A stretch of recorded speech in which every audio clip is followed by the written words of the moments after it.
Good morning, colleagues. It is just after 10 o'clock. My name is Dr. Ilse Troutman. I am talking to you here from the Western Cape Department of Agriculture in the Western Cape, just outside Stellenbosch. It is indeed an honor to be once again presenting a webinar, the second in our series. We will have a few people still popping in. Special word of welcome to our colleagues from Catalonia. I see Catalonia. Good morning, Catalonia. And also from Emilia Romano. Good morning to you. And to all our colleagues, it's really an honor to present this presentation. Good morning. And the tools. It's the second, as I said, in our series. And we're really excited. We got good traction for the first one. We had close to 70 people who attended. And I hope you all got the YouTube video afterwards. We will do exactly the same after today's presentation. We'll also create the YouTube link, and then we can also send it to you, and you can look at it and watch it at your own leisure and time. So welcome everyone. Today the format will be exactly the same. I hope you can see the screen. I've shared the screen with you, and that is first of all, we will have a presentation by Prof. Guy Mitchley from the University of Stellenbosch, or Stellenbosch University as they call themselves these days. He's the director from the School for Climate Studies. And he will go on hydrological modeling as a tool for climate change impact and risk assessment. Then after some questions, we will move to presentations by Emilia Romagna. And we just had a change in the presenter. Ms. Alessandri is not able to do it anymore and will be replaced by Ms. Giulia Villani. So welcome to Emilia Romano. And then our last presentation will be done by Catalonia, Marina Clara from the Catalan Office for Climate Change with an interactive climate vulnerability map of Catalonia. So welcome everyone. I don't want to spend lots of time on the introductions because we've got business to do. I will stop sharing my screen now and let's get to our first presenter. Good morning, Julia. I've just opened that, and for the sake of our bandwidth, I would like to ask that we all put our screens off if we're not speaking, so only the presenter can have the speaker or the picture on, the camera on, and the rest of us can just listen. So welcome. We've got 91 persons in the presentation, and really great to have you all here. So Prof. Guy, are you over there? Can you share your screen and then you can start talking to us? Thank you so much. I can, and hello everybody. It's a great pleasure to be here. I hope everything is fine. I can't really see. I've got a new version. Prof. Guy, can you hear us? We can't hear you. I can hear him. I can hear him, Ilse. Oh dear, people can hear me. Apologies. All right, Ilse, can people tell Guy, Ilse that I can't hear you, but maybe some of the other members can hear you. Yes, we can. We can hear. Can you all hear Guy? Yes. I can hear. You'll have to tune in on WhatsApp. Well, I can't hear, then I'll have to, colleagues, I'll have to pop out and come in again just to make sure, because there's definitely a sound problem on my side now. I can't hear Guy.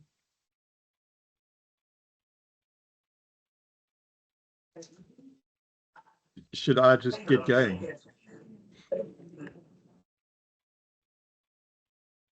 Yes, Guy, please go ahead. Thanks. I'm sorry, I've got a new version of my Mac software. So I'm never quite sure if it's going to work like the old one did. But anyway, well, colleagues, I hope, is this in the way of everybody? This thing, let me just get this off to the other side. I'll just minimize it. Doesn't want to do anything. Gosh. Guy, you can continue. I just can't hear you, but I'll sort out my sound. No, I'm just getting some final things done. Okay, folks, don't have a lot of time. So I'm talking about the some hydrological modeling tools and approaches that we've been developing with various groups internationally at the School for Climate Studies. This work has been done largely by Andrew Watson, who was a postdoc in my school and is now a senior researcher. And Andrew works with the International Energy Association in Austria on stable isotopes and isotope measurements in water particularly. And we work with the Earth System Simulator in Japan with the University of Tokyo and JICA and JAMSTEC in Japan, University of Barcelona, and some other folks. I'm picking up some other conversation in the background. Anyway, can somebody mute? It's a bit distracting. I think we've got some interesting tools to offer. We did apply for what was it called, a sprint project. Sadly, we weren't successful, but hopefully you'll be able to see the kind of potential we have to offer the MCAP partnership. I think we've got a lot to offer here. So let's get going. And just to remind you, if any of you want to visit Stellenbosch, nice place to come and visit. We open for business, and just send us your applications. That's our campus in the background of this slide. Right. So let's quickly just go over the challenge that we face. We face the issue of a potential overshoot of our Paris targets, and that is essentially giving us two significant risks. The first risk is an adaptation risk, and the question that we need to ask ourselves is, how hot is it going to get? How much are we going to overshoot? For how long? That's a very central question, and I think that we get very distracted by a lot of work that goes into detail on modeling the fine-scale geographic distribution of climate change. But essentially, we need to back away and ask ourselves, how hot is it going to get for how long? And your scenarios of adaptation are completely different. If it's only going to overshoot a little bit for a short while, maybe a couple of decades, the adaptation responses are very different from if it's going to overshoot by a lot for several decades. A lot of different things become possible if it's a short overshoot, a small and a short overshoot, whereas a lot more effort needs to be made if it is a significant and long overshoot. I think this is overlooked, and this is an important issue to look at, because we invest a huge amount of resources into fine-scale modeling of climate, which is enormously, as you go to finer and finer scale, becomes less and less reliable and is filled with uncertainty, whereas you can ask much more robust questions using a slightly different approach. The other big risk that emerges is if we do go into a deep overshoot, then the impact on mitigation is significant, or mitigation demand. And that means that land use change comes into the sights very quickly. How do we cope with land use change? And of course, mitigation of emissions at source become a big issue. So those are the two big risks that come about. And I think that hydrological modeling can help us deal with both of those, and I'll show you how.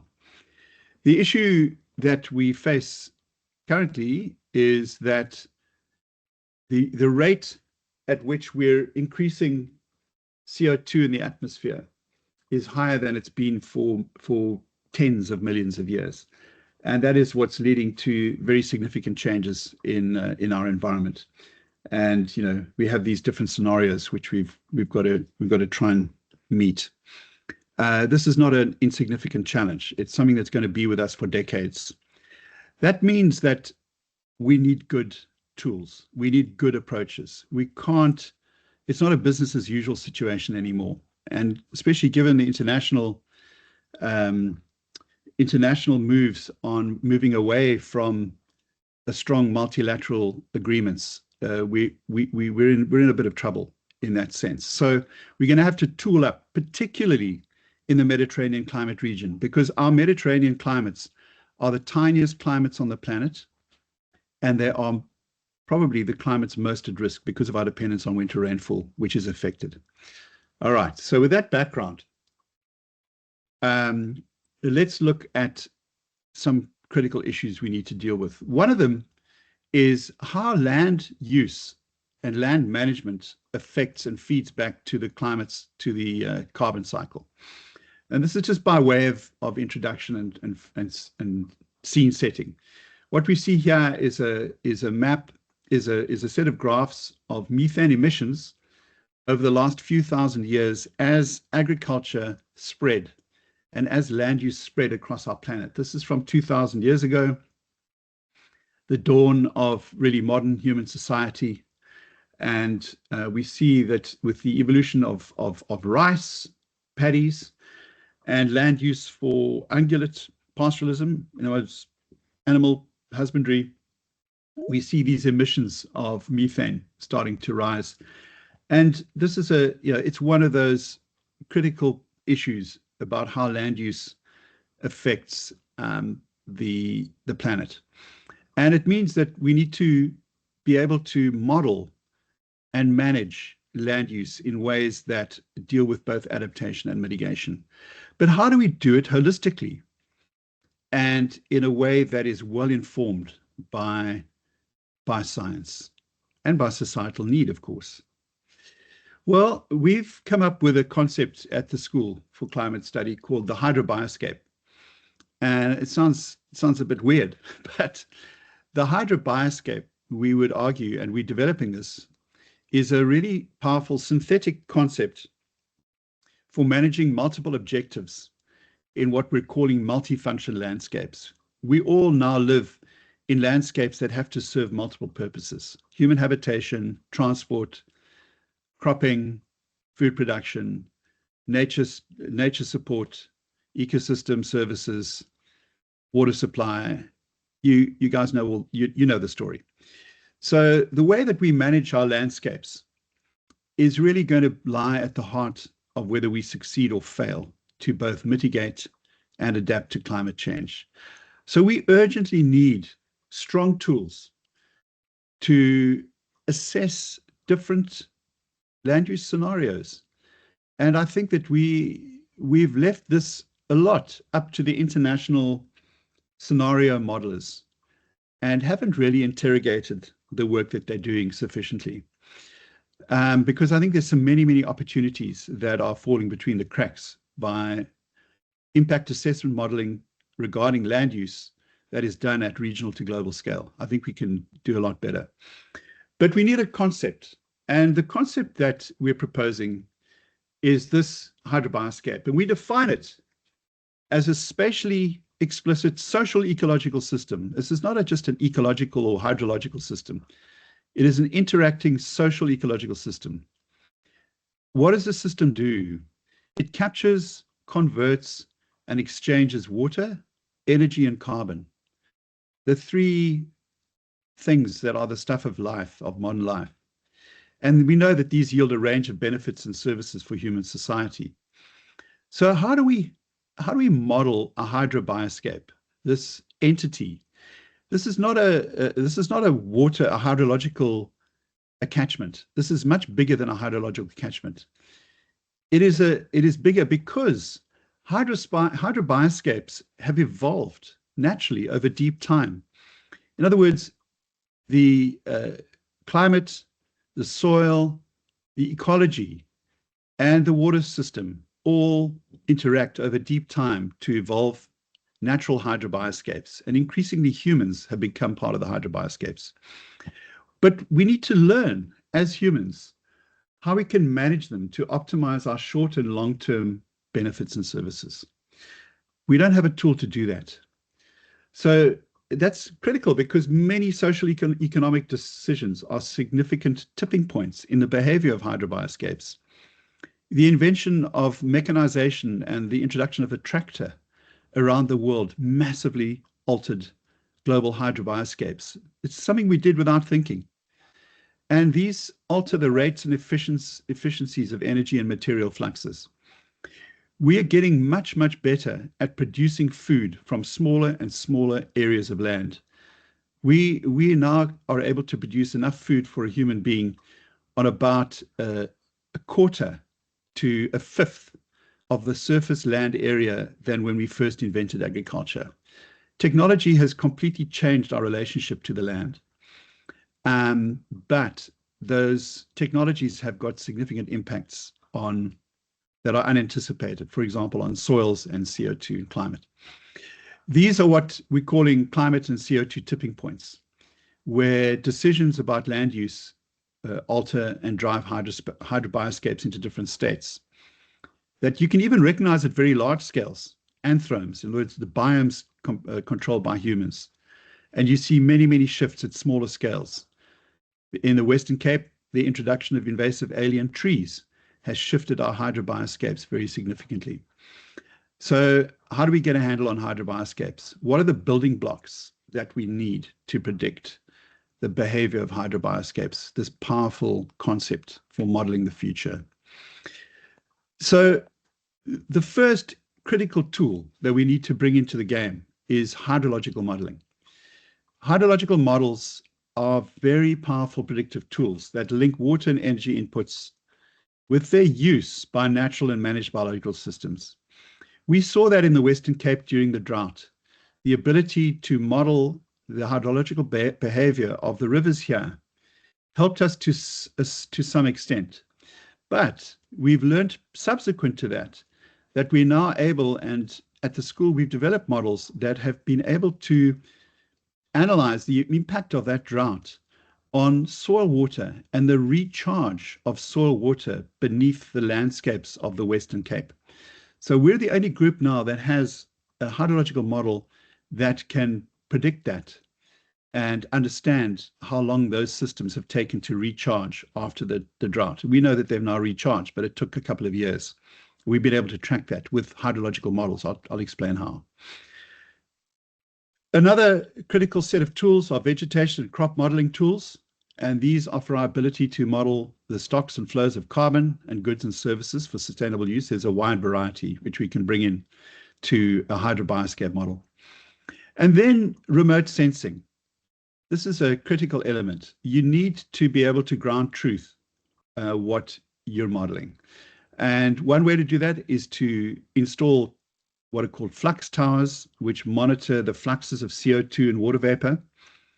They are traditionally extremely expensive, but there are cheaper and cheaper sensors becoming available on the market. And I would strongly advocate that MCAP invests resources in sourcing a range, sourcing a network of the cheaper sensors, because we could do a lot more to model water fluxes across our landscapes under multiple uses at a fraction of the cost of big flux towers, which can cost up to 1.2 million rand each, so 60 to 80,000 US dollars each. We can drop that down to about $20,000, 15 to 20,000. And then the other critical tool is remote sensing, and in this area, radar has been making a significant contribution to understanding soil moisture from remote sensing measurements. And we're currently working with a team from Jena who have been working for some years now on linking measurements of soil moisture in a wide variety of biomes in Southern Africa with radar sensed soil moisture. We've got a PhD coming out, it's just finished now, which shows that we can given a vegetation type, we can do a pretty good job of predicting what the soil moisture is from the radar signal measured from space. It's quite amazing. And you can enhance it using drones as well. So the use of drones plus long distance remote sensing from space offers a great set of tools that we can use. So we can even do real-time monitoring of water and carbon fluxes above ground. Combine these with hydrological flow modeling. Okay, we're not really worried about energy at this point, but we will be. Now, one of the traditional, this is a little close-up shot of the Eerste River near Stellenbosch. This is called Die Laan, or the Avenue, which is very popular with some students.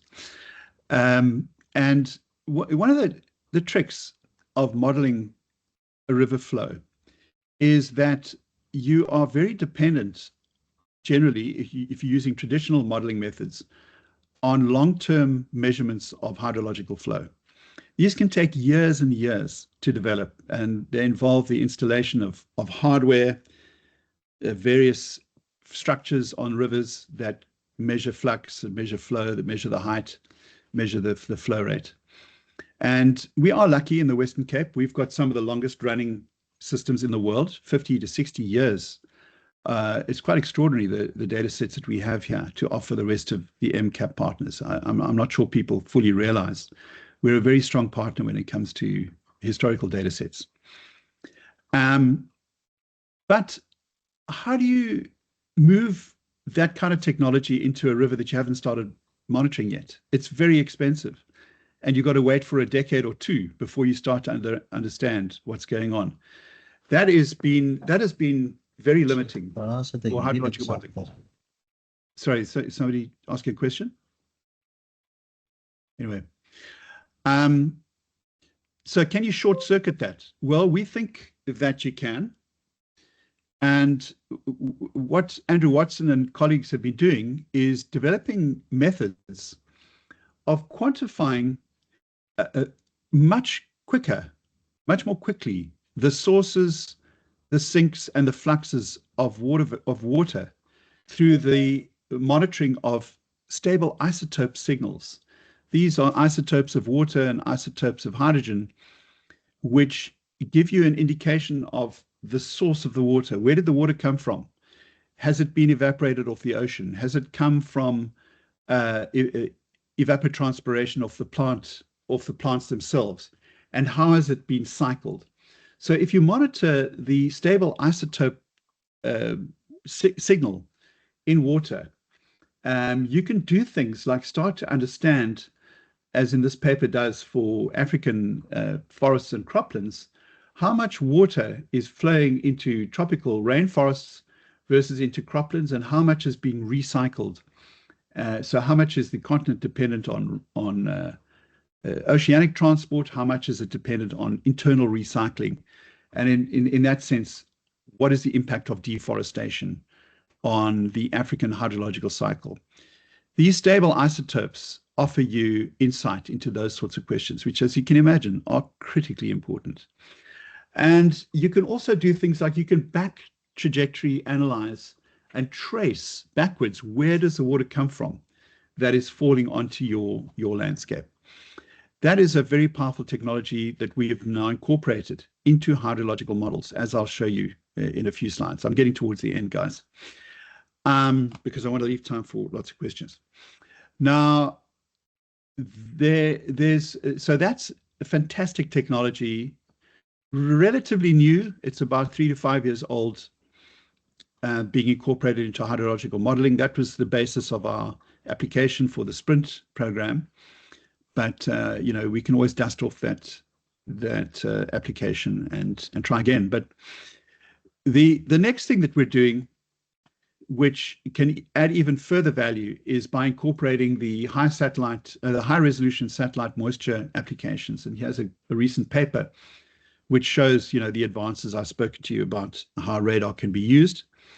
And we think that, or we know that you can apply these tools, these remote sensing tools, at a range of scales. So if you're using the remote sensing products from the satellite Sentinel-1, you're at a pretty fine spatial scale, definitely sub kilometer square scale, and even quite a small scale. And there's some that are even finer than this, down to 15 square meters, or 15 meters on a square.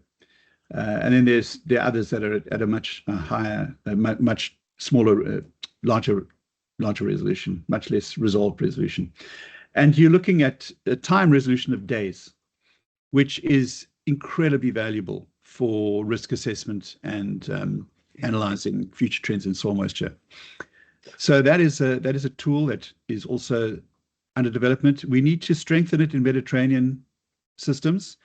These monitoring systems are in place generally in summer rainfall, savanna and grassland systems, and in the Mediterranean climate, we're behind the game here. We need to up our game because we're missing out on this important technology.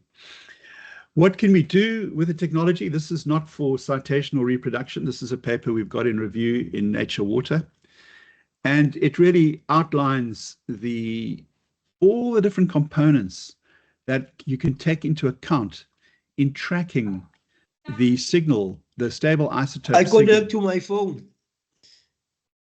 Yeah. Yes. Well then.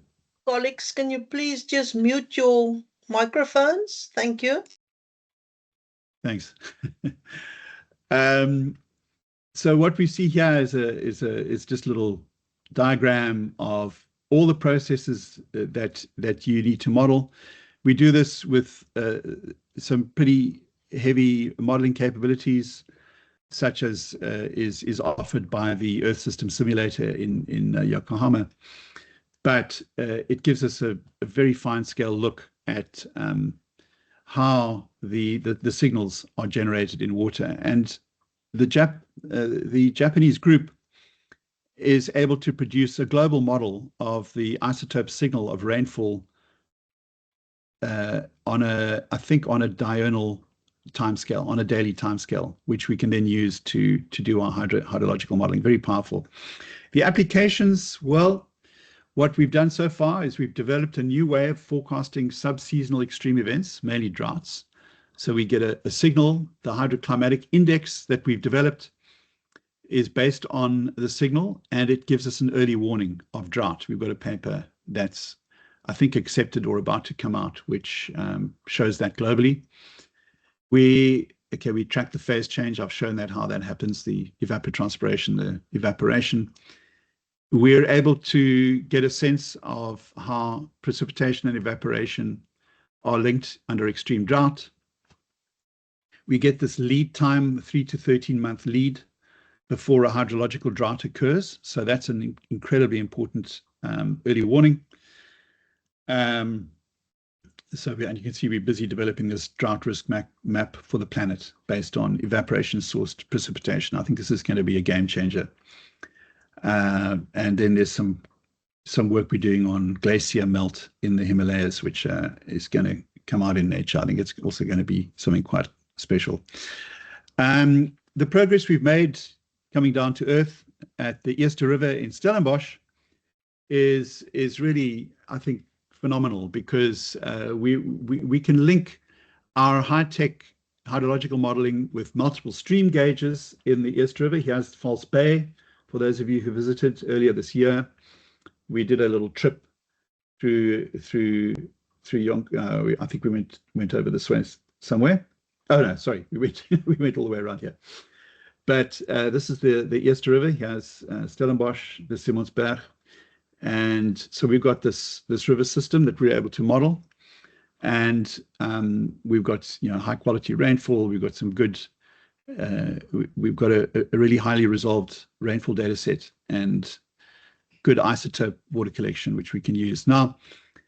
So we're using that to parameterize J2000, which is a hydrological model with isotope information. So it enhances a hydrological model with isotope information, and then it just obviates, it shortcuts the need for all that long-term monitoring. So we're testing it here, and we've made a lot of progress on testing this technology so that other people don't have to go through the pain of collecting all the hydro data, they can just apply the isotope modeling. So hopefully we can offer this to the rest of the group here in your various landscapes around the Mediterranean region of the world. I know drought is a significant issue in the European Mediterranean. So we're very happy to work with you to try and fast track your capabilities in this regard. We've got some really good stream flow results already, modeling, doing the ground truthing. This is we're quite far advanced on this. We've got a number of papers coming out. So we think that we can use these tools to integrate the hydrological models and carbon stock and flux modeling to give us a better predictive understanding of what different land uses are going to do. We're not faffing around too much with small scale regional climate projections. We think that's a bit of a waste of time.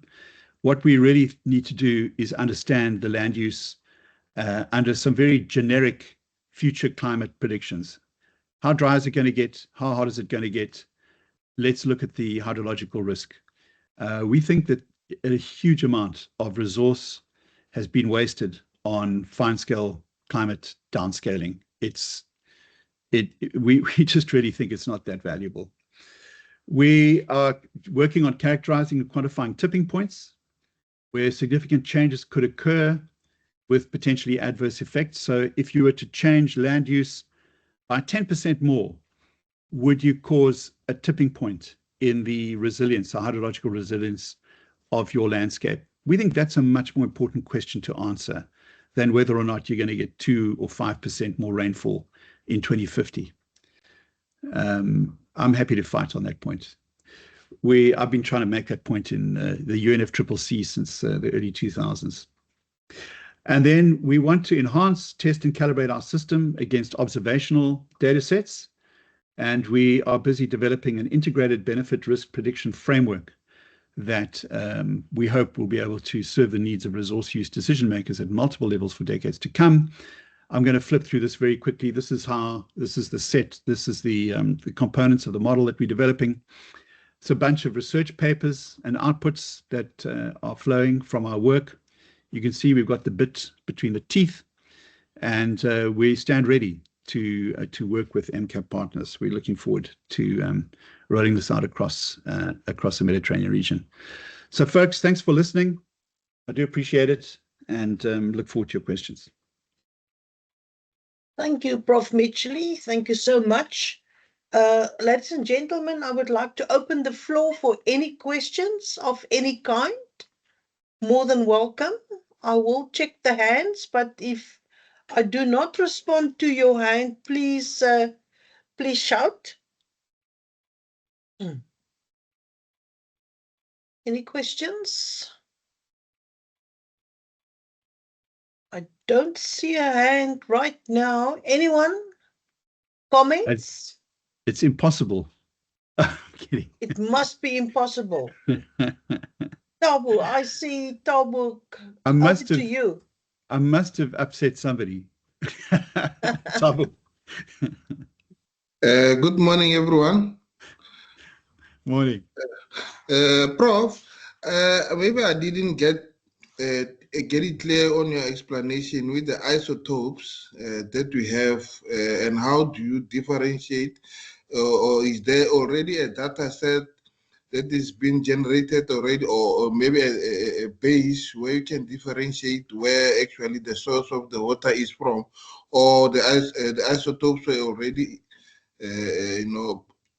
supplied to make a reference from? I didn't actually get clear how you actually get to see the different isotopes and determine the source of the water.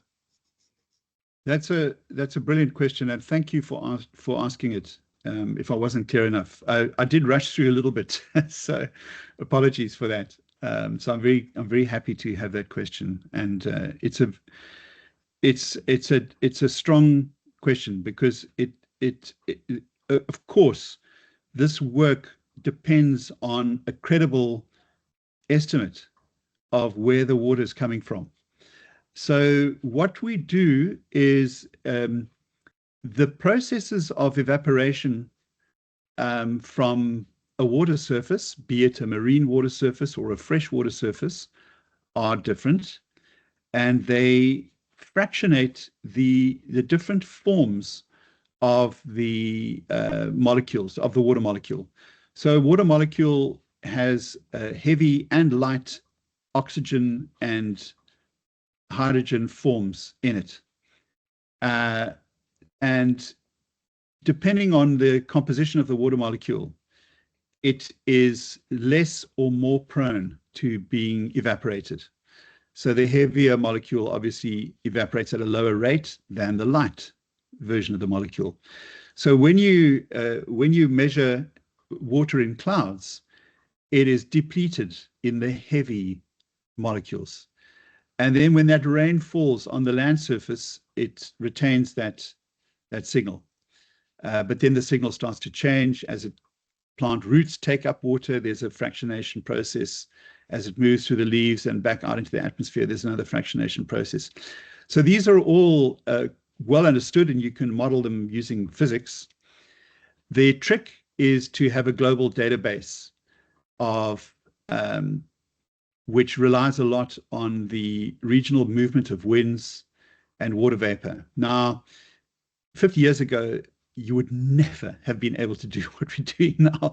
Even 20 years ago, you wouldn't have been able to do it. It's really in the last 5 years or so that the climate models and the reconstructions of water vapor movement around the planet and reconstructions of evaporation have allowed us to start developing what I alluded to, which is a global database. I think it's diurnal in resolution of the water vapor hydrological signal. And then that you can use to model further. You can, based on what rainfall you're getting, you can work out what the signal was. Then very interesting, you can also differentiate things like whether plants are using water that has come from rainfall or whether they're using water that's stored deep below the ground in groundwater. That you can measure in different ways. You can measure that you can extract sap from the plant and measure the isotope ratio. You can put a little plastic bag around the leaves and capture the water vapor and measure that. In the Western Cape, we're working with a team now from Switzerland to measure the radon. This is unique, I think, to the Western Cape because our Cape granites have a high radon, emit radon when they weather. Radon it's not a stable isotope, it's a highly unstable isotope. It's radioactive, and it has a half-life of about 3.85 days. So if you understand the radon concentration of the water, you can figure out whether plants are using deep water or recently fallen water. Anyway, it's another story. But we're doing some pretty cool work in that space too. But great question. I'm sorry I went on for so long. I'm quite excited by this work, and I think it's just got so much value for us. Thanks for asking the question. I hope I've explained a bit better. More questions, comments, colleagues? We've got some time.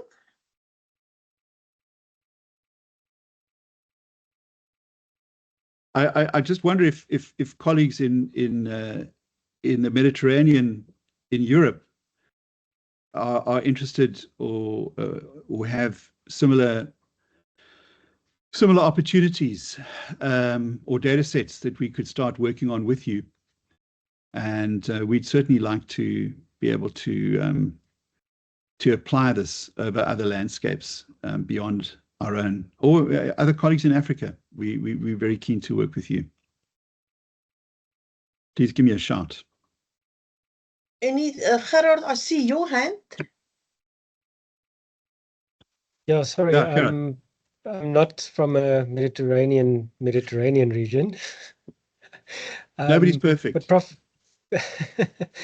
Prof, I want to just ask, is this a question of all or nothing in terms of monitoring, or can you do minimal sampling and combine it with other modeling to get yourself ahead? I love that question. that is the question of a pragmatist. That's a question of somebody who gets stuff done. You can indeed build yourself up step by step. So it's definitely not all or nothing. And I think you can prioritize where to invest your efforts to make the biggest jumps. But it's certainly something that we've found. We've built this step by step. We're still busy building it. You know, we've got funding. We've got recent funding to build the hydrobioscape approach with from JICA, actually from JAP. We've got 2 years of funding to develop the concept further, and then we think we're going to get another 3 years to implement it. We're working with Kenya and with Egypt on 2 other landscapes. But thanks for asking that question. Yes, you can build it up step by step. Great question. I see Karen's got a hand up. Yeah, Karen, over to you. Hello, everybody. So, yes, I think I just wanted to check in the degree to which there's been intersection with the City of Cape Town's work, specifically around trying to assess the ecological impacts of drilling into the deep aquifer. So I know that certainly some of our South American colleagues, perhaps not on this call, but we do have aquifer systems where the geology is the same going into South America. There may be some things that we can share in terms of that.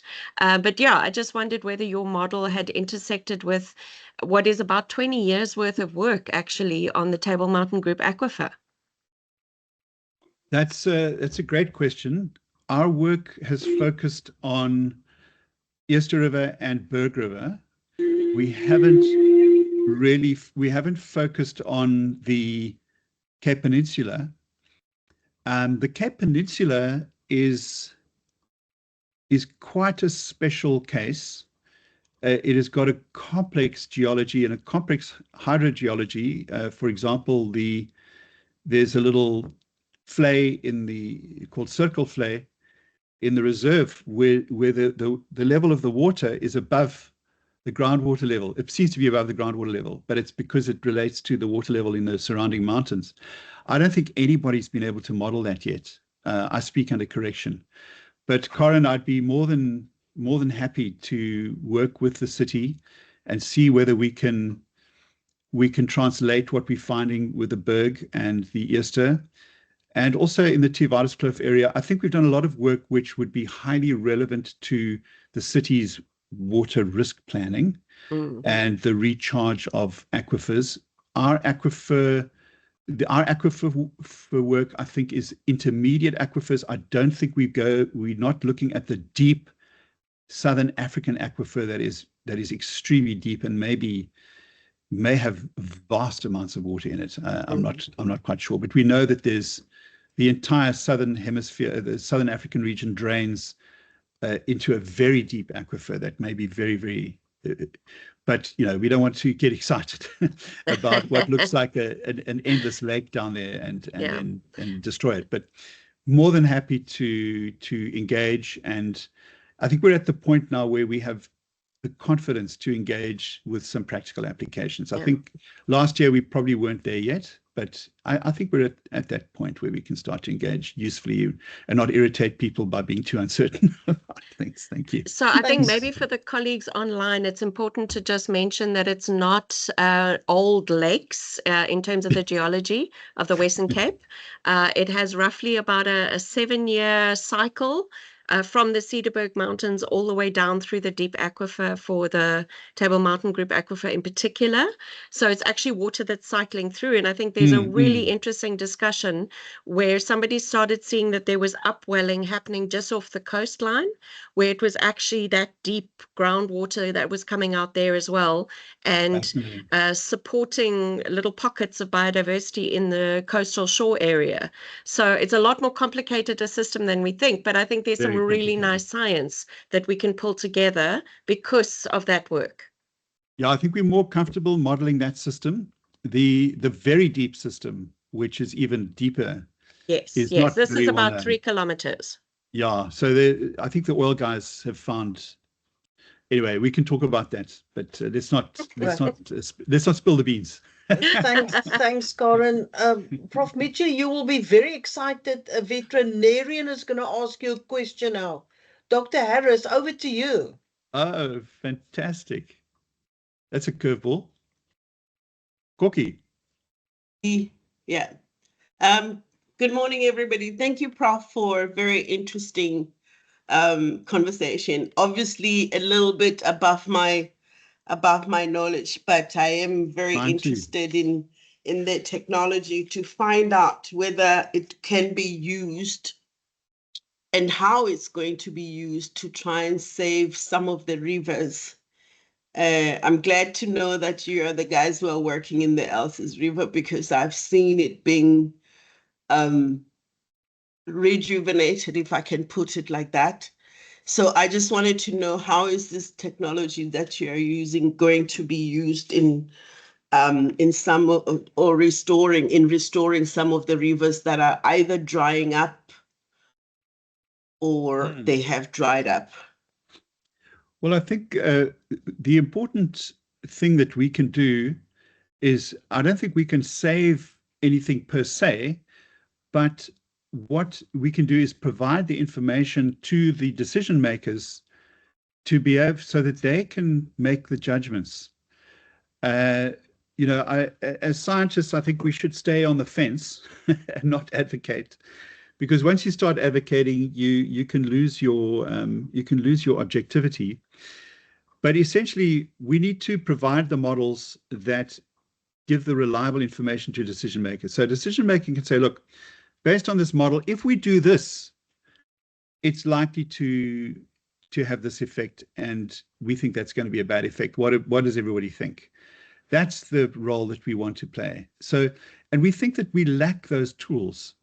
So what's happening at the moment all around the world is that people are changing land use without a real knowledge of what it's going to do broadly to the system. I mean, the classic example is deforestation in the Amazon, but also deforestation in Central Africa. We now see from some of these papers has an effect on crop rainfall that falls on African crops. So what happens in one country affects a neighboring country. And those sorts of insights are incredibly valuable. You know, the world doesn't function in the way that countries function. You know, water flows across boundaries and across borders. It doesn't respect any of that. So our political system has to, you know, be able to come to terms with that reality, and these models help us to do that. So I hope I've answered your question in some way, but it's really about providing the predictive understanding so that a decision maker can make a decision without feeling, you know, that they're just sucking their thumb, making it up. Thanks, Prof. Mitchell. Any last question? Thank you very much. Any last question? Thanks, Dr. Harris. Last question, comment, going, gone. Guy, thank you so much for a very, very interesting presentation. And for anyone who would like to engage with Guy afterwards, you can see on his picture his email address, gfmitchley@sun.ac.za. Please make contact and let's keep this webinar alive. You will see we've got 107 people in the webinar, which is great. It's really, really good news. Thank you, Guy. We will now move over to our colleagues in Emilia-Romagna, or Romagna, as they call it. And it's all about the cold climate service, seasonal predictions of irrigation for Emilia-Romagna. And the speaker has been replaced by Miss Julia Villani. So Miss Villani, over to you. Yes. Welcome, and you can flag your presentation. Thank you so much. Thank you to you for the invitation. I will share the screen.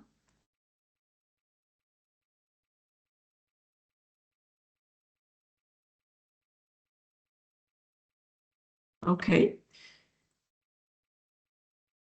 Can you see the presentation? We can. Thank you so much. Thank you to you. Okay, so Thanks again for the invitation. I'm Giulia Villani, and I work at the Climate Observatory of ARPAE of Emilia-Romagna. That is the environmental agency of this region located in the north of Italy. Just before to start with the explanation of this climate service called ICOLT, that is aimed at provide the seasonal prediction of irrigation for Emilia-Romagna, I want to point out two things just to frame the climate service. The region is in the north of Italy, and the primary sector is quite important. And there are some important food chains linked, for instance, to the production of Parmigiano Reggiano or prosciutto di Parma. So agriculture is quite a crucial economical sector. And as second information, useful to understand how we have set up this climate service is that agriculture is mainly irrigated from the season of irrigation starting spring, and then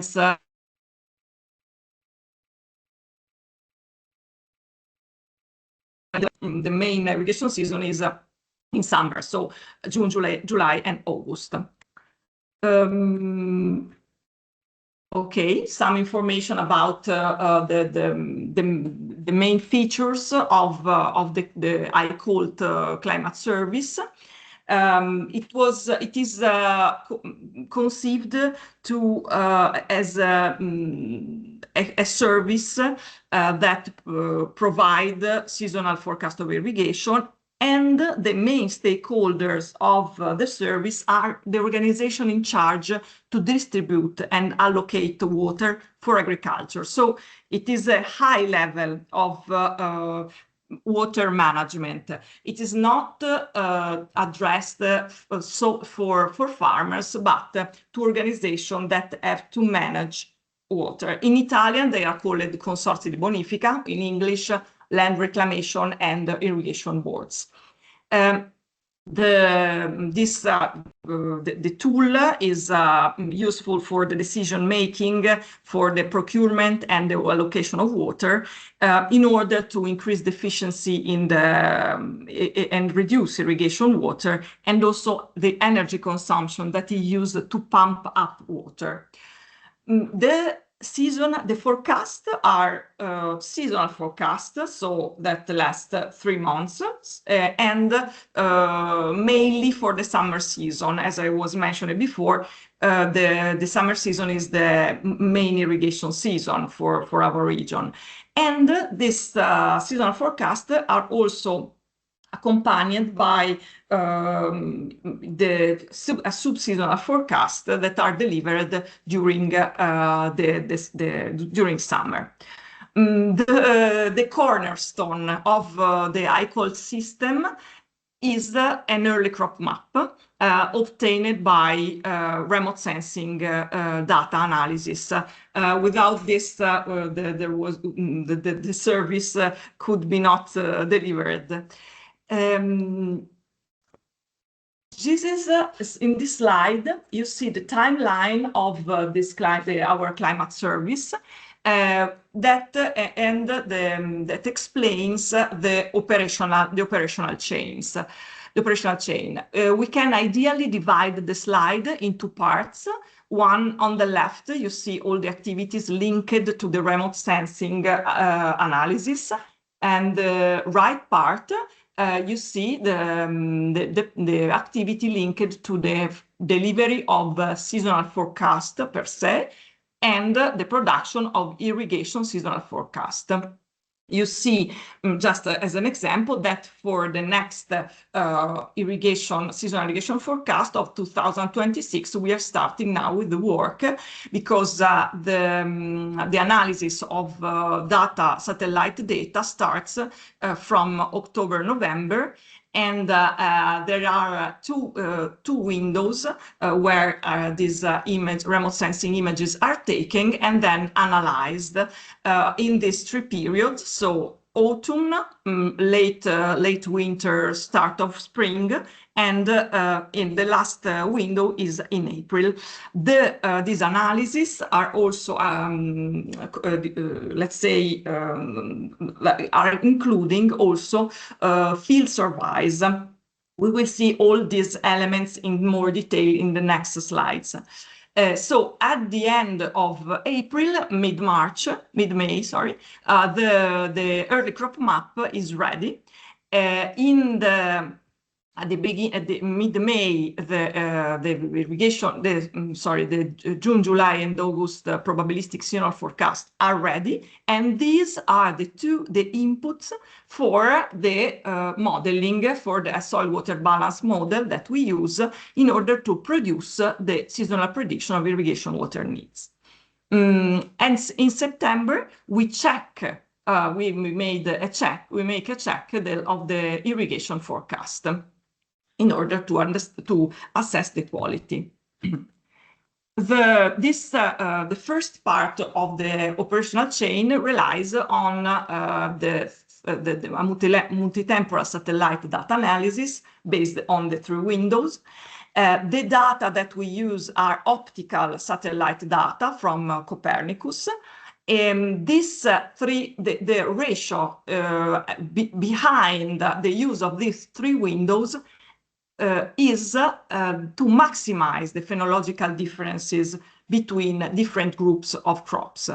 Moreover, these images are masked in order to select only the agricultural land. The classification of the map is based on 3 macro classes that have different irrigation needs. Summer crops like corn or soybean or horticultural crops that needs water. Then winter crops like wheat or rapeseed that don't need, they are rain-fed, so don't need irrigation, and perennial crops like alfalfa and meadows that needs irrigation. The crop monitoring and classification is based on the NDVI. So this is an index that is a measure to identify the health of vegetation, basically is used in this for this early for the production of the early crop map in order to understand if the soil is bare or it is covered by crops. And for instance, in this image, you see the true color image, and you see that for most of this picture, there are bare soils, but you see that here there are some green fields. This is a picture taken in autumn, and the only field covered that we can find in the area covered by crop are meadow and alfalfa. So this is the check on the field survey. So this process, that I made as an example, is applied with a semi-automatic algorithm that apply some NDVI threshold to separate and classify the crops.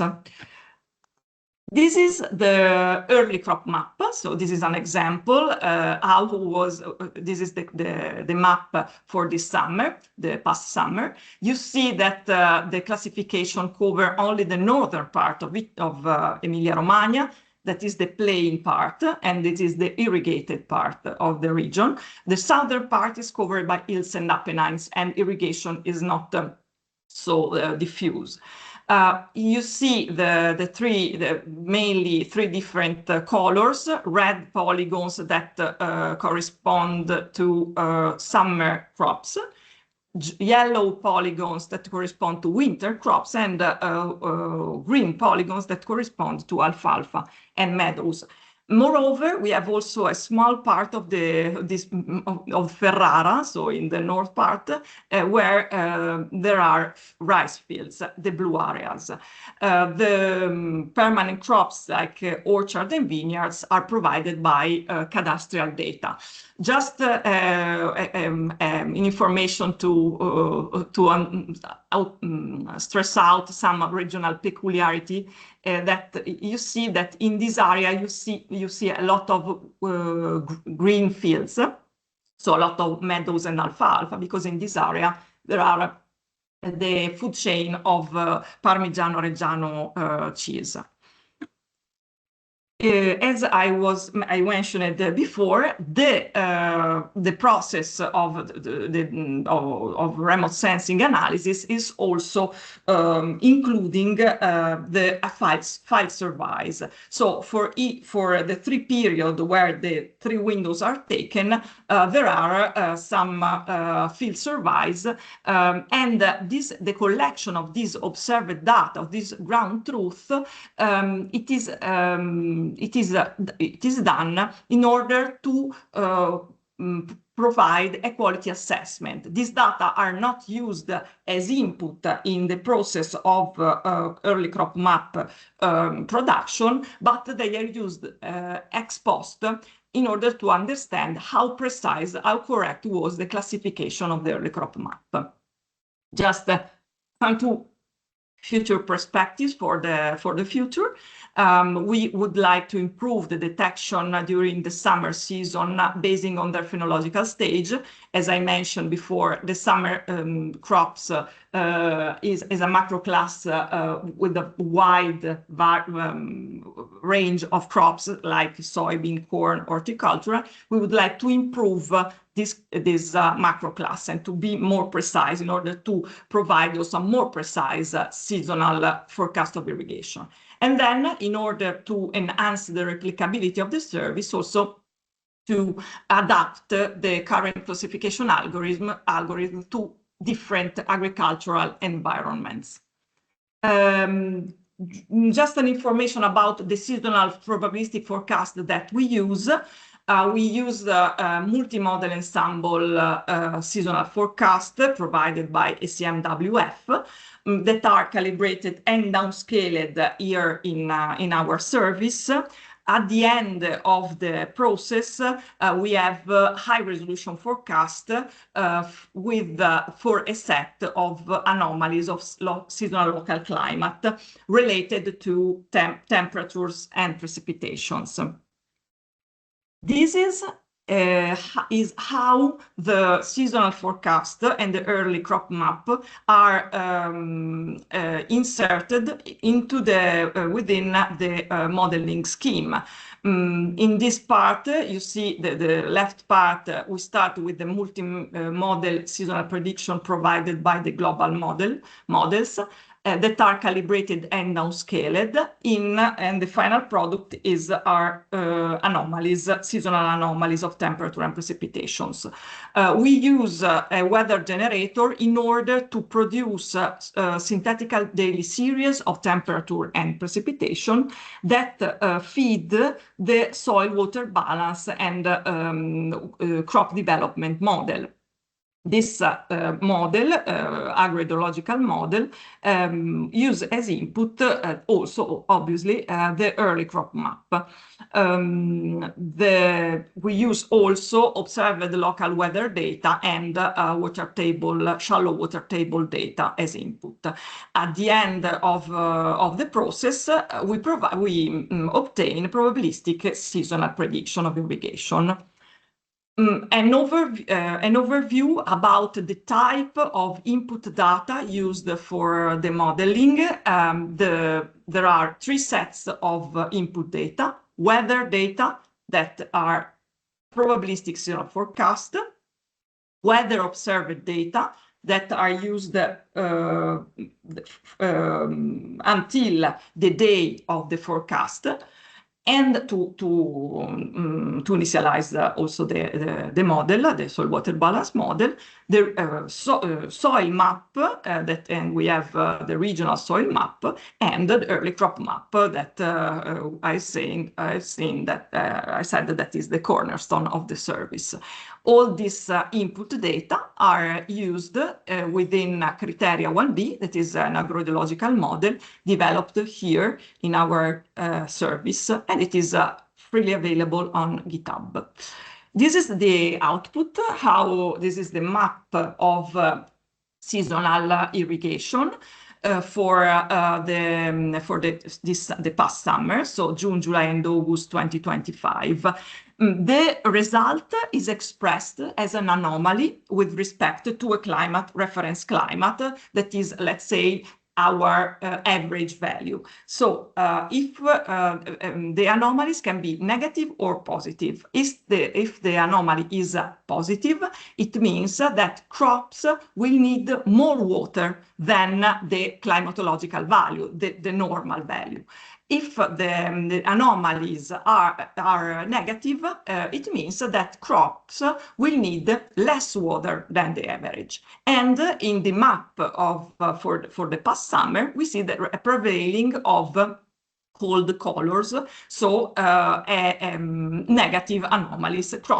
Crops need less water than the median. You see also a lot of white fields because it is in this map are included also winter crops that don't need irrigation.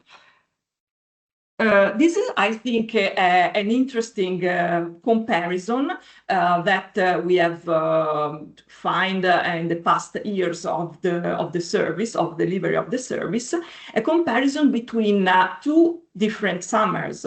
Summer 2022 was, you see, a prevailing of the positive anomalies. And for this summer, we experienced in the region a tough drought. On the contrary, for the summer 2023, we see the opposite situation, a prevailing of cold colors. And in 2023, we experienced tough floods and extreme precipitation events. And you see this black areas, these small black areas, these are fields that were flooded at the time. So we can see that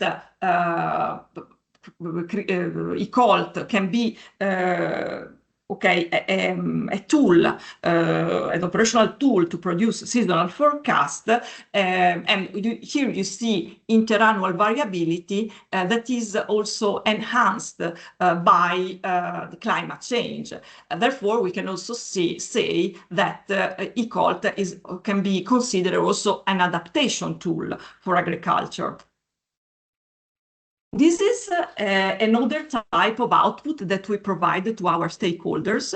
You see that in the x-axis there are these C1 from these labels, C1 from C8. These are the codes for the land reclamation and irrigation boards in Emilia-Romagna. You see here the map. On the right, and on the y-axis you see the anomaly of irrigation volume expressed as cubic meter on hectares. The forecast, that is a probabilistic seasonal forecast, is a distribution of values, so that is expressed by a box plot. You see that most of the forecast was centered on the zero or less than zero, so the negative anomalies. The red dots is the observed value that is obtained running the model fed with the observed weather data. And you see that the forecast is able to catch the signal of our observed runs. This is another type of visualization of the output that we provide to the stakeholder. This is a timeline where you see the first year of the delivery of the service until 2025. The box plot expresses the anomaly of irrigation volume as a median, an average value for all the region. And you see that there is a good accord from the observed data, so the red dots, with the forecast. And you see also this very high values of anomaly, of positive anomaly linked to tough drought periods occurred in 2011, 2017, and 2022. The output communication, how we deliver this output to our stakeholders by means of news on our website. There is also a comment, agro-meteorological comment on the situation, and we provide plots and maps, the plots and the maps that I showed before.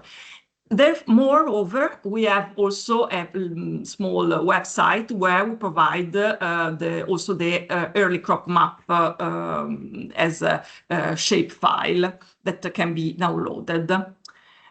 Just a last information about the ECOLT. We are working with the Po River Basin Authority in order to expand the service on the Po River Basin. And we have the aim to finish all this work in 2026. So this is the end of the presentation. I want to thank you again for your attention, also by the people that work on the ECOLT climate service. Thank you again.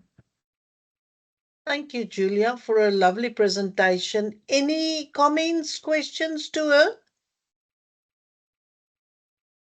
Tulani, I see your hand. Please go ahead. Hi, Julia. Thank you so much for the opportunity. I have two questions. The first one is, what are the main limitations of seasonal climate irrigation modeling? And how do you address these challenges to ensure reliable results for farmers and water stakeholders?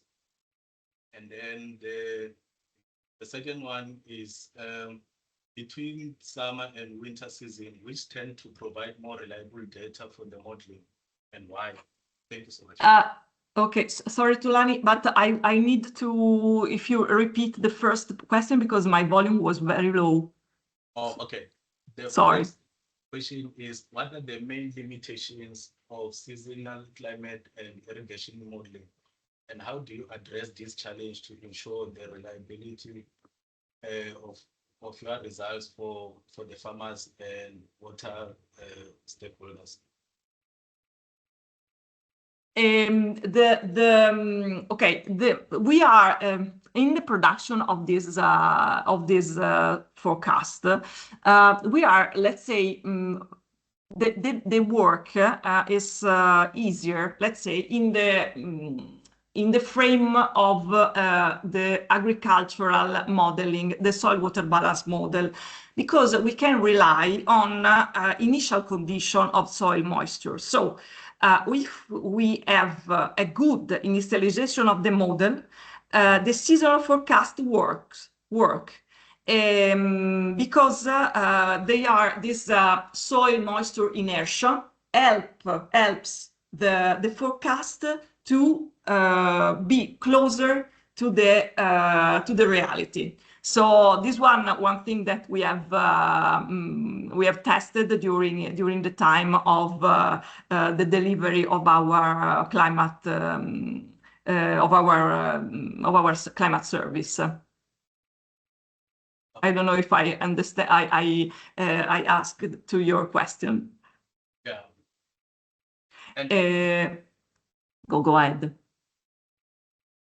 No, sorry. You can continue with us later on.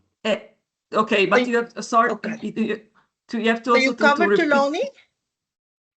Sorry. Are you covered? Yes. I will ask the second question afterwards. It's fine. Okay, cool. Any more questions to Julia? Tara, maybe from your side, Gerard van Wiele, I see your hand. Gerard? Yes, so I was just wondering if you use the NDVI data for your crop surveys or your and you're talking about improvements to on that side, possibly, would that be in the direction of using more hyperspectral data that should be forthcoming? Is that one of the directions you're looking into? Okay, the field surveys are made in by but with ground truth. So we go to the fields to see just to check what is the crop in the fields. The use of NDVI is a choice done because it is a simple index, and to provide an operational service, we need to simplify the things. About the hyperspectral indexes, okay, the development of the remote sensing analysis, it is done by our unit. I think that they are not using so far this kind of data, but I can ask them if you want to a more detailed answer. Thanks. It was just wondering whether that's a direction that you are thinking of, because that data is becoming available and might give a lot of further insights. Okay. Yeah, maybe will be okay. As you said, as you have heard, we are trying also to make more replicable the service because we have to expand the service. Maybe this kind of data could be useful to do this. Right. Any more questions? Comments? Shout if I can't see your hand. Julia, would you please put your email address in the chat box if someone would like to contact you? Thank you so much for your presentation. We would then go over to Mike. I see you've made a comment. Julia, just check that comment as well. We would like to move over to our colleague from Catalonia, Marina Clara, from the Catalan Office for Climate Change. And Hi. she will share with us the interactive climate vulnerability map of Catalonia of Life EcoAdapt 50. For me, it sounds like one other energy tablet that you have to drink, especially the 50. But I'm sure that is not what you're going to tell us about, Marina. So over to you. Thank you so much. Thank you so much. Let me share, and I think you listen me correctly. So, first of all, good morning. It's a pleasure to be here and explain part of the project Life Code Up 50. My name is Marina, and I'm Technical of Adaptation in the Catalan Office of Climate Change. And I'm going to explain to you the diagnosis of vulnerability of Catalonia and the interactive map that we created to spread the diagnosis more easily. So,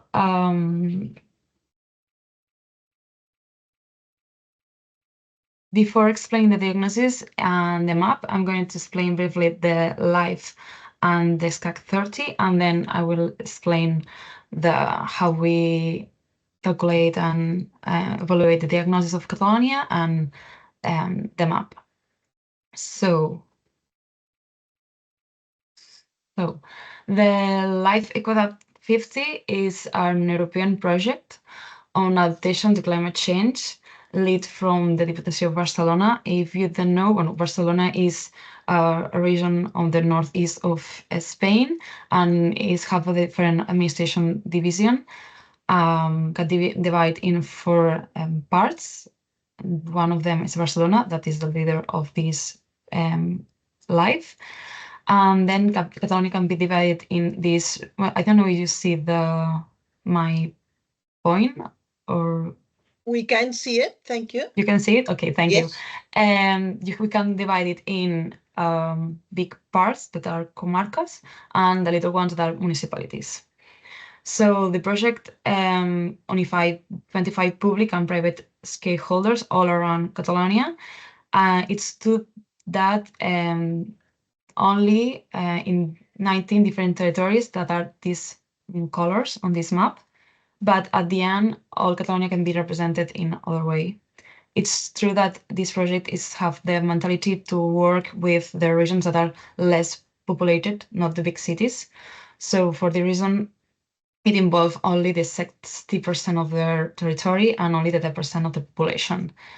If we can speak about abstracts of the project starts in 2023 and ends in 2030. It's 8 years of project and 19 million euros of budgets. And the idea is to do at least 76 actions around these years, specifically in agriculture, livestock, forestry, fishing, and tourism.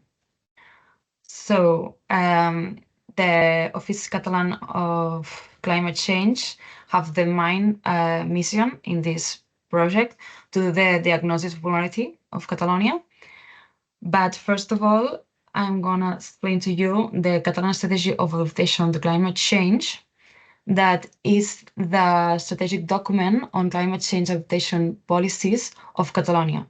Is the document that establishes the measures that must be implemented to achieve the adaptation goals by 2030. And this strategy has 76 operational objectives that are divided in 3 territories that can be divided Catalonia and mountain, coastline, and the inland, that is kind of the rest, and 10 socioeconomic areas and 4 natural systems. For all of them, we have adaptation measures, in total 312 measures, and that are the intentional to make Catalonia more adapted to climate change. Here in black, you can see for the 4 regions that are the ones that are worked on the diagnosis of vulnerability, because at the end, the diagnosis that we did for this life are as is related and have catch some of the measures that are in this strategy. So if we now move on to the diagnosis itself, the implementation of climate change adaptations actions requires a prior analysis of the impacts of climate change as well as the territorial vulnerability. For the reason, it's important to have a diagnosis that can identify the risks and the vulnerabilities that have all of the regions of the territory. For the reason, the objective of this diagnosis at the end is not only identify which impacts a lead of on every regions, is also to make the stakeholders that participate in this project to know in their regions what happens, what are the vulnerabilities, what are the risks, so they can choose the best measures to adapt to climate change and seen with the real data, not only perception. And at the end, increase the territorial resilience of the territory. So first of all, to do the diagnosis, we search on the data that we have. In this case, we have the Atlas Climatic 2020, that these data help us to make the projections of climate. And these climate projections shows, in a briefly resume, that the annual temperature in Catalonia will increase. Every year will be increasing, but the precipitation will be very variable. That means that some year we will have heavy torrential rains, and the next year will be a drought, and it will be completely on the extremes on precipitations. And then we can see that the division we use on the diagnosis is the one used at the project on climate projection, sorry. And at the end, this green part, it will be the zone, the mountain part, the Pyrenees.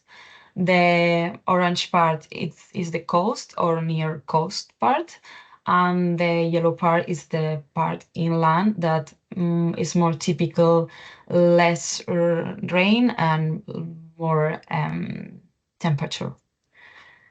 So to evaluate the risk and vulnerability of Catalonia, we search for this diagram of the IPCC first, and that it's the one that shows the interaction between the hazard, exposure, and the vulnerability that generate the risk that we want to identify. But it's true that it's a very complex diagram, so we make a more reduced one that is this formula that shows that the risk is equal to the hazard plus the vulnerability plus the exposure. And the vulnerability can be divided in sensibility and capacitated adaptability. So let's explain more of this. The hazard in this case is climatic. It means that it's something physical, is a climatic phenomenon, is something that you can measure the magnitude of the area on the back, something that is quantitative. For example, drought, wet haze, higher temperature, the precipitation is something that you can measure. For the exposure, it sees the presence of people, infrastructure, or natural resources that can maybe be affected by a climatic hazard. For example, if you can see in the image below, last year in Valencia, another part of Spain, there was a very heavy rain, torrential rains that lead on a very heavy flood that destroys cities and unfortunately killed a lot of people. So we can, in this example, we can see that the people and the cars and the houses that are in the middle of that flood are exposed, are the exposure on this risk that was the flood. So the vulnerability, if we move on, we can see that is the propensity or predisposition to be negatively affected by a specific hazard. Vulnerability encompasses a variety of concepts that include sensibility or susceptibility to damage and lack of capacity to respond and adapt. More concretely, sensibility is the degree to which a system or sector is affected either or adversely or beneficially by a climate-related stimuli. For example, other people are more sensitive to heat waves, and that's the thing that is intrinsic of the people. Is not something that we can choose, unfortunately. They are the way they are sensibility to these heat waves, this condition intrinsic of them. And then if we move on to the adaptive capacity, is the inherent capacity of a socioeconomic system or a sector to adapt to the impacts of climate change, moderate potential damage, size opportunities, and cope with their consequences. For example, a diverse forest will be better adapted than a monospecific forest. Or if we put something to reduce exposure to the sun to the people, that will be an adaptive capacity adaptation, sorry. So, and now that we have more or less this formula on the mind, it's so that then we will more, in the next slides, we will do an example. How can we reduce the risk? To reduce the risk, we can see that the hazard is not an option because the hazard is something that you just have and cannot be changed. Well, only with mitigation, but that's another thing. So you can change vulnerability and exposure. You can reduce that. But it's true that exposure is very difficult because it implies to move a forest to don't be hit by a wildfire or hit a city for not being hit by a flood or a torrential, for the coastline.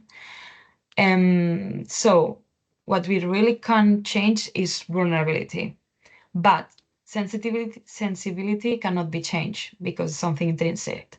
So at the end, all of this is to say that the only thing that we can change and that really we have to change is the adaptive capacity, is to adaptate to climate change.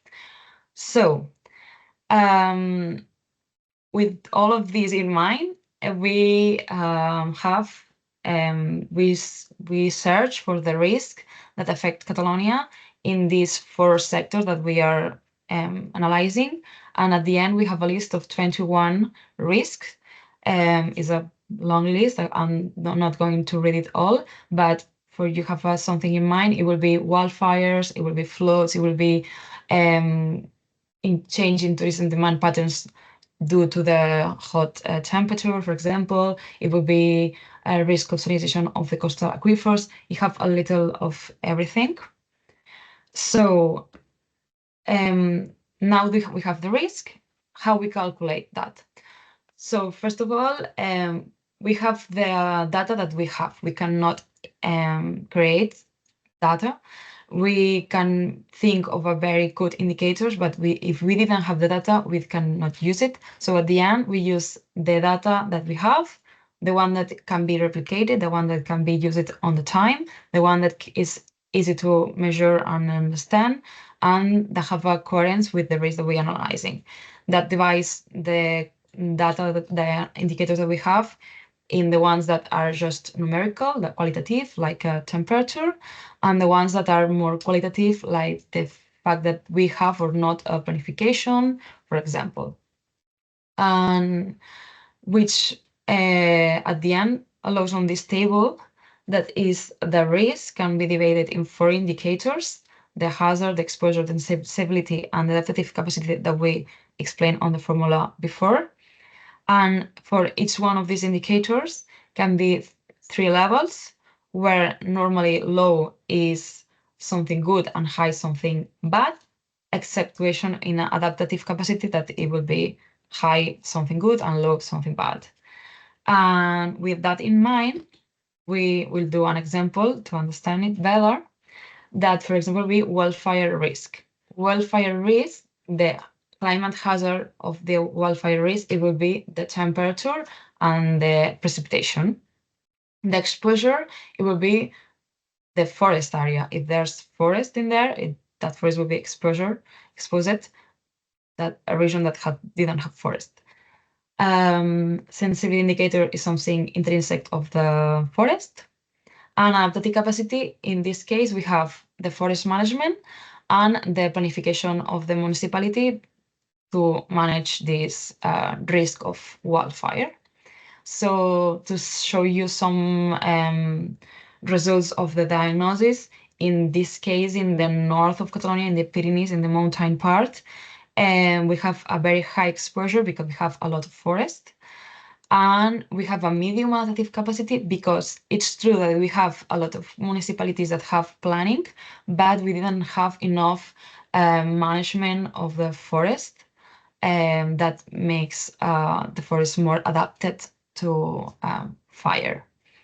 And if we do another example, in this case at the coast, in the risk of damage or weakness of the coastline structures, we have as an indicator the projected sea level of rise, as exposure the pressure of infrastructures close of the coastline, and of sensitivity, the degree of sensitivity of the infrastructures. There are some infrastructures that are more sensitive of another for the is intrinsic of these infrastructures. And as adaptive capacity, we have some infrastructures to prevent damage to structural local on the coastline. For example, it would be dune systems or sandbanks, some strategies to make this infrastructure more protected of this level rise. Or when there is very high rain, the sun goes to the sea, for example. So if we see the example in this case, it's true that all the Catalan coast is have the same rise in sea level expected to be homogeneous. But they have, in general, high exposure due to the high presence of communication routes and a high sensitivity in infrastructures that are particularly sensitivity. For example, mainly road or railway infrastructures and power lines. As you can see in the image, sorry, there are some regions in Catalonia that have the trains and very line infrastructures on the coast. So that make them very sensitive, very exposed, and at the end have a very high risk.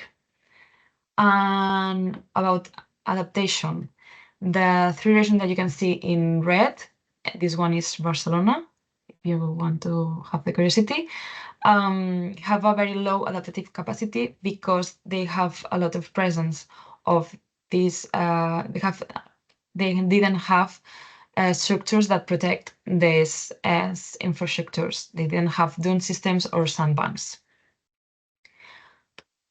So at the end, all that is a lot of information, is analysis of every region of Catalonia. At the end are 3 documents, 300 pages each of them. So there's a lot of information to assimilate, and we make 2 strategies with other partners of the life to make this information more easy for the citizens, are more easy to explain and more easy to communicate. One of them is this summary sheet. It's a sheet of 3 pages for every region, sector, and is very iconographic. And in the other hand, we have the map. And let me show you the map itself. Here we have. This is the map that we create with the Diputació of Barcelona. And this is the map that people of any citizen or municipality of whatever could go and see for any of their regions the level they have for any of the 21 risks. They can go here and change. Well, it's a little low, but you can see how they change. This one, for example, is only on the coastline, so the other part of Catalonia is on gray. So you can see here all the risks. So, for example, if you go to the wildfire, you can see how is Catalonia, and then you can, if you are, for example, this part, you can go here, and you can see for this risk, which are the points you have for each indicators. And this was the first version we have. We only have this risk, this map, and you can filter on here.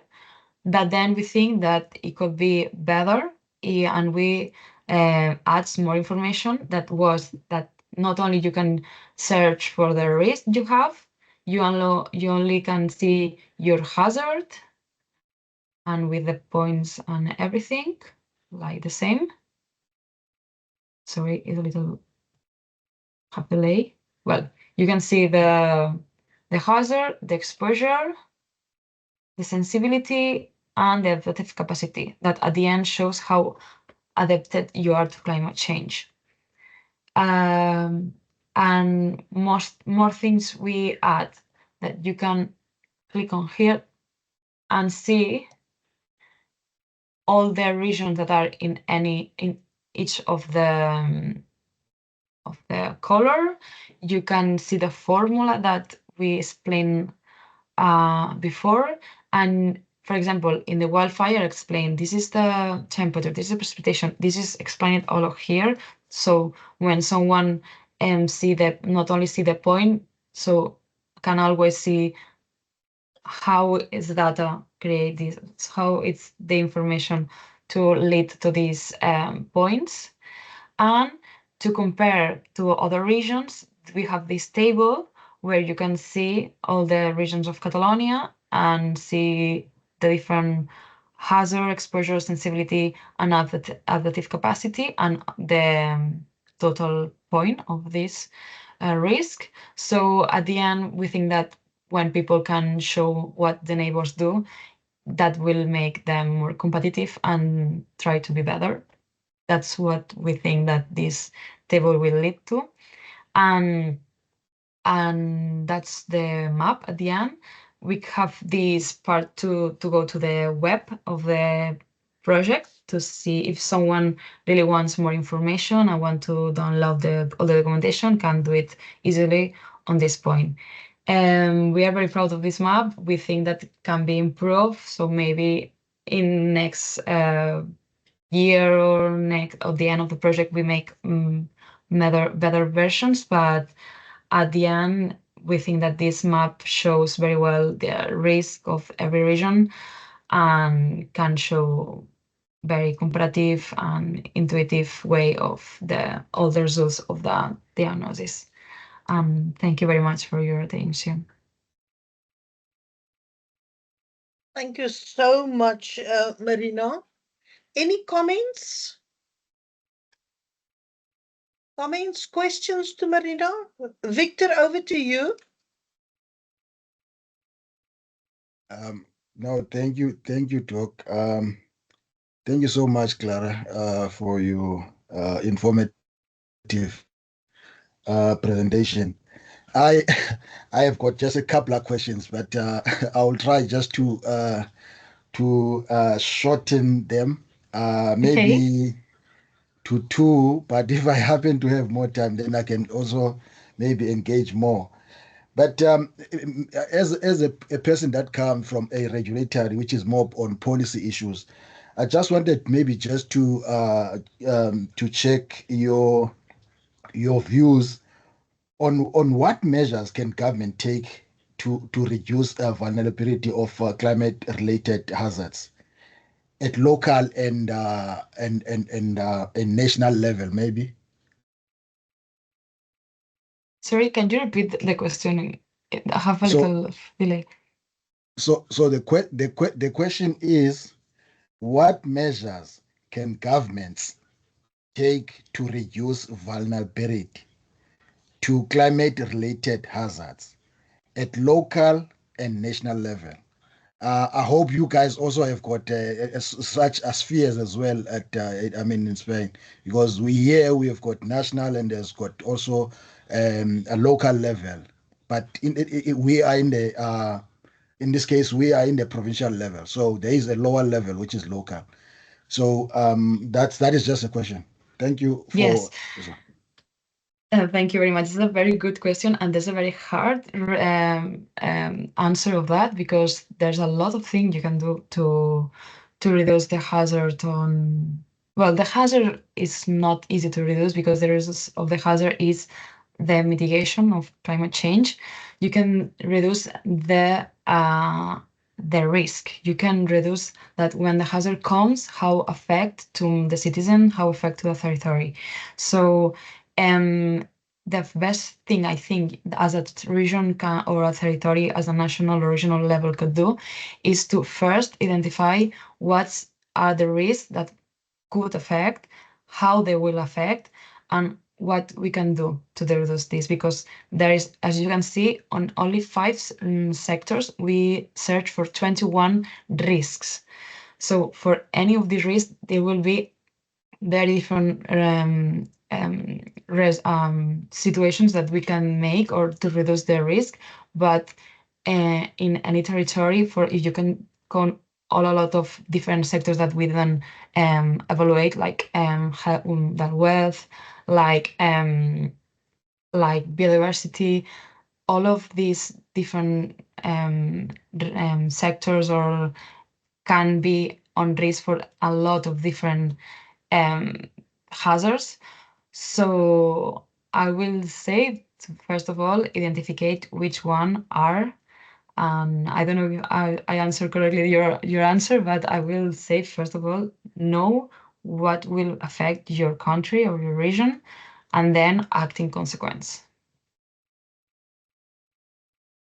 Okay. No, thank you for that one. Maybe just the last one, then I can give another chance to some to other colleagues.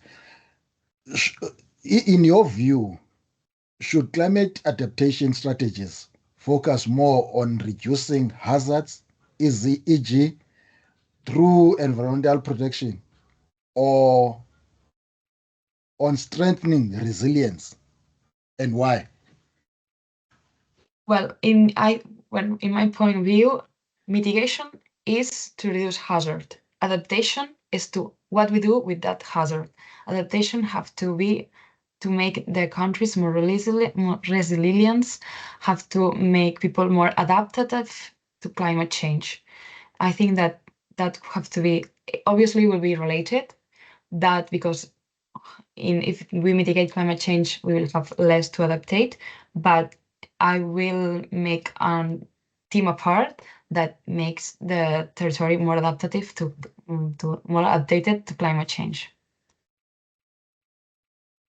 Lovely. Thank you so much. More questions, comments, colleagues?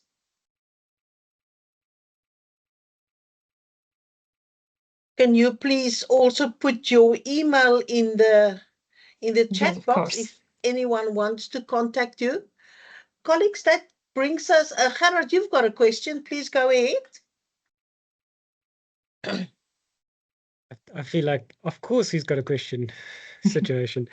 Uh, that's a really amazing tool that you've developed there, and I unfortunately the question is similar to the previous ones, in just asking about the what now. Do you also have I want to say formalized systems where the information from this risk and vulnerability assessment is used to inform decision-making policy, and can you track that in some way to make sure that that the tool is being used and makes for better decisions? Yes, well, in this end of this question, I have two answers. First of all, I don't have time to explain more about the EcoAdapt 50 project live. That this project is have the main objective that the population, the citizens, are the one that create these adaptive measures. So in these 19 regions that we have on that volunteer to the project, they have living labs where they reunite, make a team and make decisions of how to of these diagnoses we have and their own thinkable and preoccupations. They choose these measures that and actions, and they make like pilot cases. And well, it's true that we have a way to regulate that they don't do things that cannot be done. That at the end, the idea is that we have different pilot cases for adaptation all around the territory, and with this we learn things and then we can replicate it to another parts of the territory. This will be one answer. Like we have in this life some way to track these results and these actions. And with another hand, we have this strategic of Catalan climate change that I explained on the beginning. That is the strategic plan that in Catalonia regulates the adaptation of Catalonia, and of all of these 312 measures that we have stipulated. We have a way that to identify if these are being done or not, and we have like a kind of persecutor moment to every year to see if these are things that are happening or not, and to say too that this strategic is the second version we have. We have an strategic before that are I don't know the years, but it was like 10 years before, and we will have another 10 years later. So it's a strategic plan that will change and will continue. I don't know how to say it, but at the end, yes, we have a way to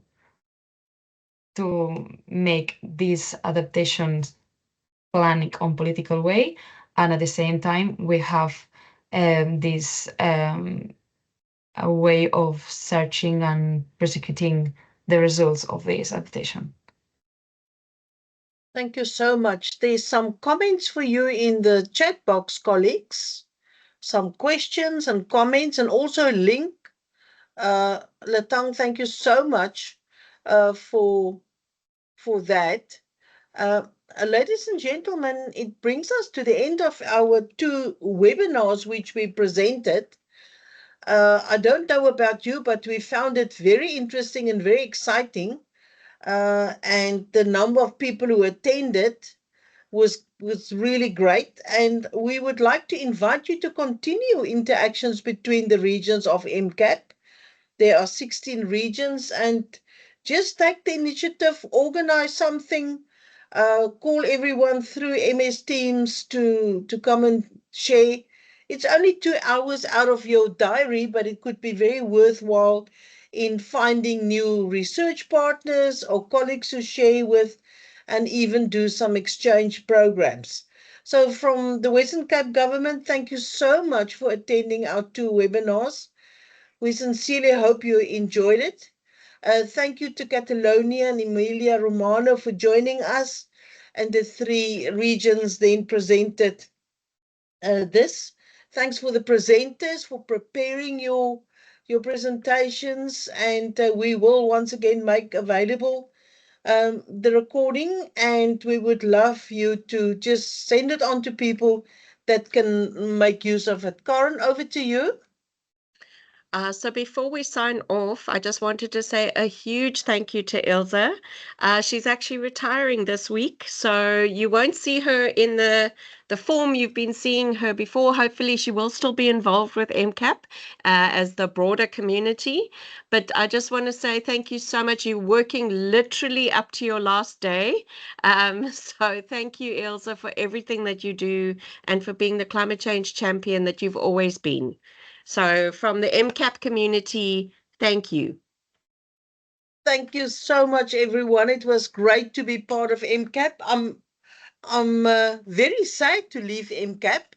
I found the partnership to be so exciting, but I look forward to see the progress, and maybe I'll join again in another capacity. I will leave the department tomorrow, but maybe you'll see me in another capacity very soon. Keep up the good climate change work. Do your part for climate change. And thanks, Karen, Stephanie, and Hussein for being the foursome who really took the Western Cape to MCAP. And we sincerely hope that we can keep this partnership going. Just as a matter of closing, 2 of our colleagues will be going to COP30 in Brazil. Prof. Stephanie Mitchley will be going, as well as Asha Peterson, and they will also give feedback to you about the happenings there. And thank you to Catalonia for also financially supporting the MCAP Pavilion at COP30. With that, colleagues, thank you so much. Have a wonderful Monday. It's beautiful weather now in Cape Town. If you haven't visited South Africa, this is the time to come and visit us. Thank you so much, and have a great day. And thank you once again to all the speakers. Signing off for the love of agriculture. Thank you so much. Goodbye. Bye-bye. See you. Bye. Thank you. Thank you. Bye. Bye. Bye. Thank you. Bye. Thank you. Bye.